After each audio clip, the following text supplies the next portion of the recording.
this is Radhika Kaur with the session number 1 of your chapter Life Processes.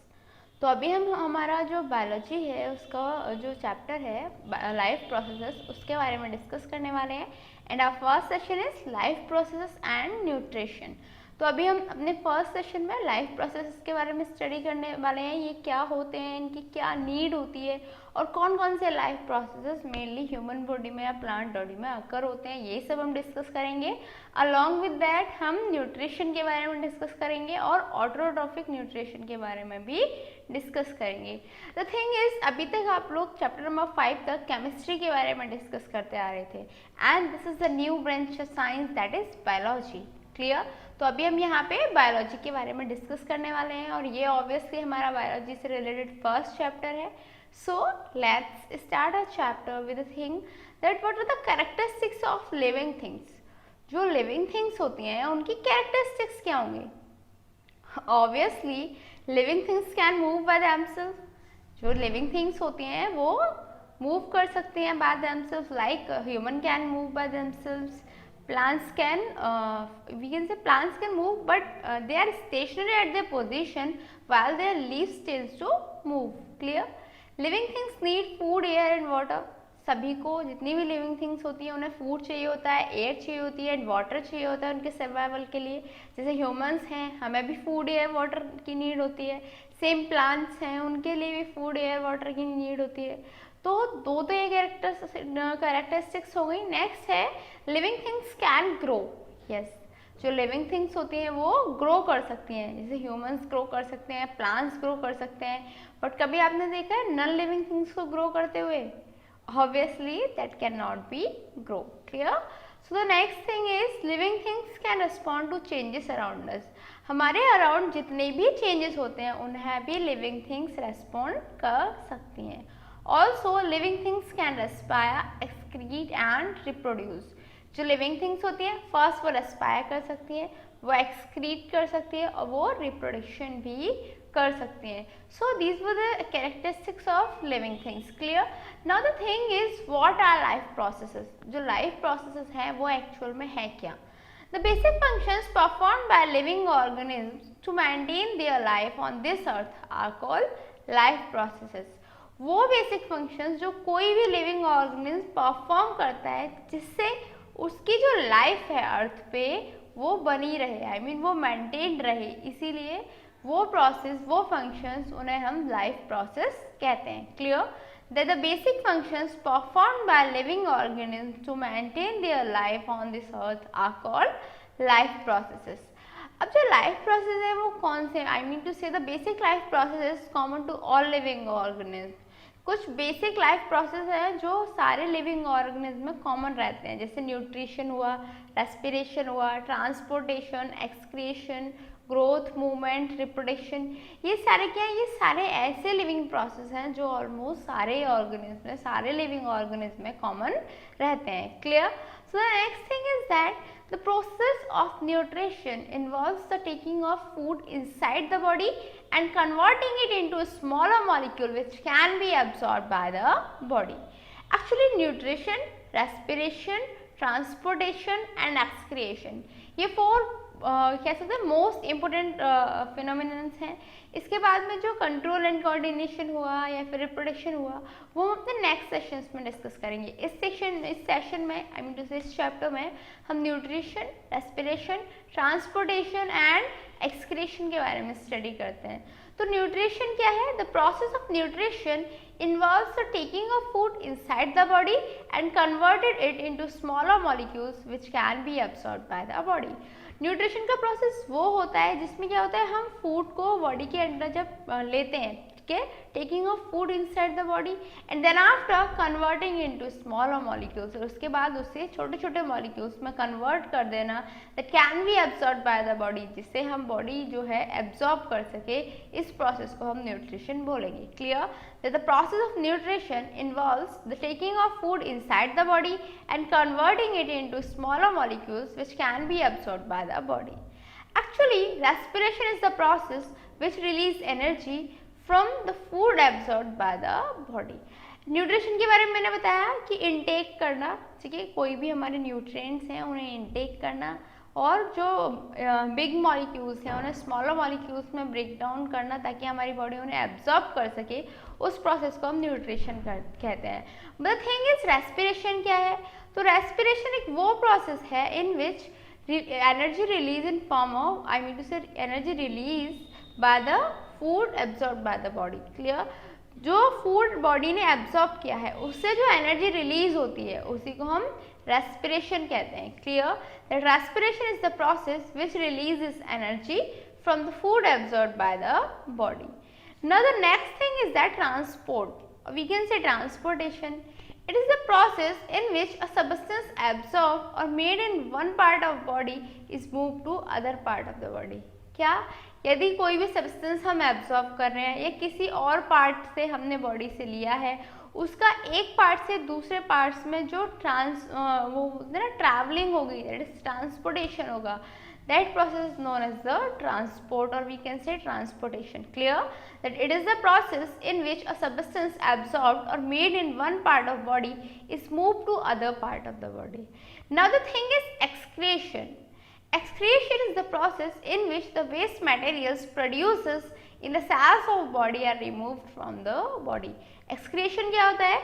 वो process जिसमें जो waste materials, clear, जो sales में waste materials produce हो जाते हैं उन्हें हम बॉडी से रिमूव आउट कर दें, उस प्रोसेस को हम एक्सक्रीशन कहते हैं। Clear? That excretion is the process in which waste materials produce in the cells of body are removed by the body. Clear? So the next thing is that energy is needed for the life process. It's obviously clear कि life process के लिए क्या चाहिए? Energy की requirement होती ही होती है। Food is a kind of fuel which provides energy to all the living organism. Food क्या है? एक फ्यूल ही है, एक टाइप का फ्यूल है जो क्या करता है, जितने भी हमारे लिविंग ऑर्गेनिज्म हैं उन्हें एनर्जी प्रोवाइड करता है। The energy required by an organism comes from the food that the organism eat. और जो एनर्जी, ठीक है, किसी भी ऑर्गेनिज्म के द्वारा जितनी भी एनर्जी रिक्वायर्ड होती है वो कहाँ से मिलती है? उसे उस फूड से जिसे वो खाता है। Clear? Thus in this chapter we will study the process of intake and utilization of the food by an organism called nutrition. तो मैंने बताया ना आपको, सबसे मेन रिक्वायरमेंट होती है फूड को इंटेक करना, फूड को लेना, क्योंकि फूड हमें एनर्जी प्रोवाइड करता है। क्लियर? तो इस चैप्टर में हम क्या डिस्कस करने वाले हैं? इस चैप्टर में हम डिस्कस करने वाले हैं the process of intake and utilisation of the food by an organism. जो फूड है उसको पहले इंटेक करना और उसका यूटिलाइजेशन करना कोई भी ऑर्गेनिज्म के द्वारा, जिसे हम न्यूट्रिशन कह सकते हैं, उस प्रोसेस के बारे में डिस्कस करेंगे। Also about the liberation of energy from the blood. Blood से जो एनर्जी का फॉर्मेशन होता है, एनर्जी का लिबरेशन होता है, दैट इज रेस्पिरेशन का जो प्रोसेस होता है, हम उसके बारे में स्टडी करने वाले हैं। Process of moving the digested food and the other materials to the various parts of the body. जो हमारा फूड डाइजेस्ट हो गया या जो अदर मटेरियल्स हैं हमारे, उन्हें हमारी बॉडी में अलग अलग पार्ट्स में जो ट्रांसपोर्ट करने का प्रोसेस होता है, दैट इज ट्रांसपोर्टेशन होता है, हम उसके बारे में भी इस चैप्टर में डिस्कस करने वाले हैं। And the removal of waste materials from the body, that is जो वेस्ट मटेरियल्स हमारी बॉडी में एक्यूमुलेट हो जाता है। अब कोई भी वेस्ट मटेरियल यदि हमारी बॉडी में एक्यूमुलेट हो रहा है तो क्लियर है ना, वो हमारी बॉडी को अफेक्ट कर सकता है। इसीलिए हमें क्या रिक्वायरमेंट होती है? हमें उस वेस्ट मटेरियल को रिमूव करने की रिक्वायरमेंट होती है। तो हम एक्सक्रीशन के प्रोसेस के बारे में भी इसी चैप्टर में डिस्कस करने वाले हैं। So the first thing is that what is nutrition. Nutrition क्या होता है? It is the process of intake of nutrients like carbohydrate, fat, proteins, minerals, vitamins and water by an organism as well as the utilization of these nutrients by the organism. Nutrition क्या होता है? वो process जिसमें हम जितने भी हमारे nutrients हैं, चाहे वो कार्बोहाइड्रेट हो, फैट हो, प्रोटीन हो, मिनरल हो, विटामिन हो या वाटर हो, जितने भी हमारे न्यूट्रिएंट्स हैं उनको इनटेक करें। ठीक है, कोई भी ऑर्गेनिज्म फूड को इनटेक करे और साथ ही साथ में उसका यूटिलाइजेशन करे, तो ऑर्गेनिज्म जो प्रोसेस परफॉर्म करेगा इस पूरे टाइम में उसे हम क्या बोलेंगे? Nutrition. Clear? that it is the process of intake of nutrients by an organism as well as the utilization of these nutrients by the organism. Nutrition हो गया। अब बात आती है जो न्यूट्रिएंट्स हैं वो क्या होते हैं? A nutrient can be defined as a substance which an organism obtains from the surrounds and uses it as a source of energy or for the biosynthesis of its body. Nutrients क्या होता है? वो substance जो हमारे कोई भी organism है उसे बाहर के सराउंडिंग से मिल जाते हैं, वो सब्सटेंसेस का क्या करता है? यूज़ करता है as a source of energy. Source of energy उनका यूज़ करता है और जो बॉडी है उसकी बायोसिंथेसिस में भी वो हेल्पफुल होते हैं। Clear that a nutrition can be defined as a substance which an organism obtains from the surrounds and uses it as a source of energy or for the biosynthesis of its body. Example के लिए carbohydrates and fats are the nutrients which are used by organisms mainly as source of energy. Carbohydrate और fats हैं उनको जो हमारे organism होते हैं वो एज अ न्यूट्रिएंट्स लेते हैं ताकि और as a source of energy use करते हैं। Clear? Protein and mineral salts are the nutrients used by an organism for the biosynthesis of its body constituents like skin, blood, etc. जो हमारी skin है, blood है, ऐसे जो हमारे body parts हैं, जो हमारे बॉडी में अंदर अवेलेबल टिश्यूज़ हैं, उनके लिए जो प्रोटीन्स हैं, मिनरल सॉल्ट्स हैं, वो एज अ न्यूट्रिएंट्स वर्क करते हैं ताकि उनकी बायोसिंथेसिस इजीली हो सके। अब ये हो गया न्यूट्रिशन, न्यूट्रिएंट्स क्या होते हैं ना। The thing is what are the modes of nutrition. जो न्यूट्रिशन है उसके मोड्स क्या होंगे? Modes of nutrition means methods of producing food और obtaining food from an organism. क्या होते हैं modes of nutrition? Modes of nutrition का मतलब होता है कि हम किसी भी फूड को कैसे प्रोड्यूस कर सकते हैं या फिर क्या कर सकते हैं हम, और obtaining food by an organism, किसी भी ऑर्गेनिज्म के थ्रू हम कैसे फूड को ऑब्टेन कर सकते हैं। There are mainly two modes of nutrition. दो मोड होते हैं न्यूट्रिशन की mainly, autotrophic and heterotrophic. Clear? Autotrophic mode of nutrition क्या होता है? It is that mode of nutrition in which an organism makes its own food from the simple inorganic materials like carbon dioxide and water present in the surroundings with the help of sunlight energy.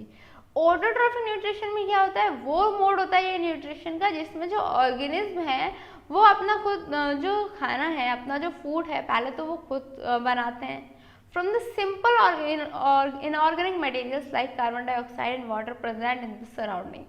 कुछ simple inorganic materials का use करते हैं वो, जैसे carbon dioxide हुई, water हुई, जो उनकी सराउंडिंग्स में प्रेजेंट रहते हैं with the help of sunlight energy. और किसकी हेल्प के थ्रू ये सब हो पाता है? सनलाइट एनर्जी की हेल्प के थ्रू। तो क्लियर हुआ autotrophic mode of nutrition. Autotrophic mode of nutrition is that mode of nutrition in which an organism makes its own food from the simple inorganic materials like carbon dioxide and water present in the surroundings with the help of sunlight energy. अब बात आती है autotrophs क्या होते हैं? Those organisms which can make their own food from carbon dioxide and water are called autotrophs. तो autotrophs जो होते हैं वो ऑर्गेनिज्म होते हैं जो अपना खाना जो है, अपना फूड जो है वो खुद क्रिएट कर सके, खुद बना सके, खुद कुक कर सकें, उन्हें हम क्या बोलते हैं? ऑटोट्रोफ्स होते हैं। और वो किसकी हेल्प से सब कर पाते हैं? जो सराउंडिंग्स में CO2 प्रेजेंट है, वाटर प्रेजेंट है, सनलाइट प्रेजेंट है, उसकी हेल्प के through he they can make their own food. Clear? So the next thing is that examples क्या होंगे? Green plants have an autotrophic mode of nutrition. जितने भी हमारे ग्रीन प्लांट्स होते हैं वो खुद का खाना खुद क्रिएट करते हैं, कार्बन डाइऑक्साइड और ऑक्सीजन लेते हैं, सनलाइट की एनर्जी में ग्लूकोज का फॉर्मेशन करते हैं। तो जितने भी हमारे ग्रीन प्लांट्स हुए वो भी autotrophic mode of nutrition show करते हैं। The autotrophic bacteria also obtain their food by the autotrophic mode of nutrition.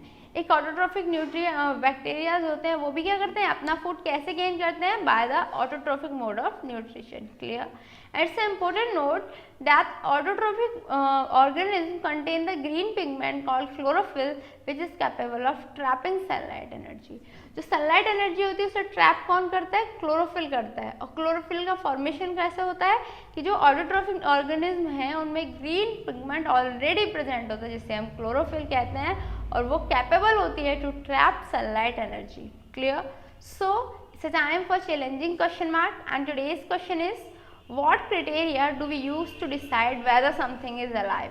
कौन सा क्राइटेरिया आप यूज़ करोगे ये डिसाइड करने के लिए कि ये जो चीज़ है कोई भी आपको गिवन है वो अलाइव है और not? And your time start now. 1 2 3 4 5 times up. So have you answered this in your mind? Let's check out. Visible movements like green colour of plants, कुछ विजिबल मूवमेंट्स होंगे, जैसे जो प्लांट है उसका ग्रीन कलर से हम बता सकते हैं वो अलाइव है। रनिंग ऑफ एनिमल्स, यदि एनिमल्स रन कर रहे हैं तो हम बता सकते हैं वो अलाइव है। इंक्रीज इन ग्रोथ, यदि सब्सटेंस की ग्रोथ में इंक्रीज हो रहा है तो भी वो अलाइव है। Molecular movements act as the main criteria to decide whether something is alive और नॉट। ये जो सब मॉलिक्यूलर मूवमेंट्स हैं वही क्या करेंगी, as the main criteria work करती हैं to decide whether something is alive or not. Clear? What is the criteria behind that? We can check out the visible movements like green color of plants, running of animals, increase in growth and etc. Clear? And thereby we can easily decide whether something is alive or not. So what did we learn today? आज हमने क्या study किया? आज हमने सबसे पहले life process के बारे में समझा। लाइफ प्रोसेस में भी हमने respiration, transportation, excretion and nutrition में डिफरेंस क्या होता है, किस लिए यूज़ होते हैं, उनके बारे में स्टडी किया। ऑल्सो हमने न्यूट्रिशन और न्यूट्रिएंट्स के बारे में डिस्कस किया। अलॉन्ग विद दैट हमने डिस्कस किया दैट जो हमारे न्यूट्रिशन है वो बॉडी के लिए क्यों रिक्वायर्ड होते हैं। So that's all about for this session. In next session we will gonna talk much more about this chapter. Till then, good luck.